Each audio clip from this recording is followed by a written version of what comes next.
खेसारिया के बेटी के ले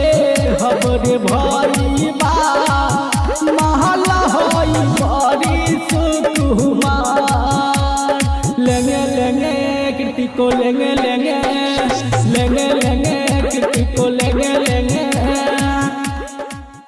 तो भाई हमार खेसारी भैया के बेटी के ऊपर जौन गाना आइल बा मिथुन कुशवाहा गइले बा कृति को लेंगे लेंगे ऐसे करके टाइटल बा वो गाना के सपोर्ट में अभी तक कोनो स्टार आके कुछ लाइव निकल लो बोले ठीक बा भाई हमार अब महाचुतिया यूट्यूबर बारह सन भाई हमार कि क्षण भर व्यू खातिर खेसारी भैया के बेटी के ऊपर मतलब कुछ भी अफवाह फैला देता सन कि जैसे कि पवन सिंह लाइव आके ये बोले अक्षय खन्ना ये बोले मतलब भाई हमारे मतलब कुछ भी लगा देता रहा यार पोस्टर यार झूठ मूठ के वीडियो बना देता रहा यार क्षण भर व्यूज कमाए खातिर साला चुतिया तनी के शर्म नहीं क्या होता रहे कि क्षण भर व्यूज कमाए खातिर साला केहू के कुछ भी लगा देता रहा सही कौन सपोर्ट किया है रे खेसारी लाल यादव को अभी तक भाई हमारे देखा जाए कैसे कैसे अफवाह पहले होता रहा वीडियो देखा जाए पहले।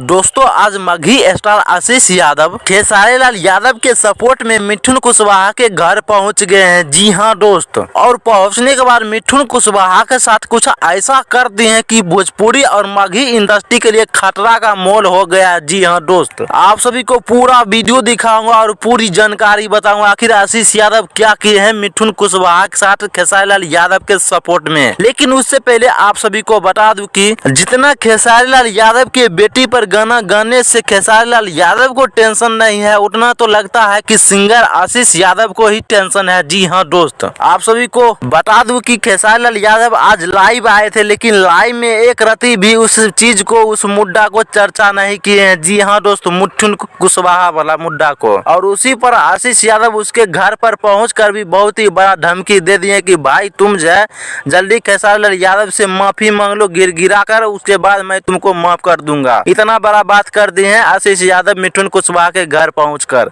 ऐसे दोस्तों आपकी क्या प्रक्रिया है आप सभी जरूर कमेंट बॉक्स में बताइएगा। तो भाई हमार देख लेना जब वीडियो ऐसा ही वीडियो सोशल मीडिया पर तेजी से वायरल कर जाता कि जो थंबनेल बना के कुछ भी डालल जाता पोस्ट कुछ भी रहता और अपने से अफवाह कुछ भी फैलावल जाता था। भाई हमार कुछ ऐसा यूट्यूबर बरन सन जौन की क्षण भर व्यूज खातिर केहू के सोशल मीडिया पर कैसे वायरल कर देते। तो भाई हमार हम तो एक बात कहें कि ऐसा सोशल मीडिया पे वीडियो देखा जाए मत ऐसा झूठ मूठ के अफवाह फैलल जाता। तारा लोग एक पहले भी बतैले रही कि खेसारी भैया के सपोर्ट में अखिलेश कश्यप और मनोज तिवारी दो ही आदमी अभी तक लाइव में मिथुन कुशवाहा के रेलाई कैले बा। तो भाई हमार बस तारा लोग ये बात बतावे कर रख ओकरा बाद कहते नहीं कि अभी तक कोनो स्टार सपोर्ट नहीं के कैले शायद हमके लागत कि कोनो करी भी ना ठीक बा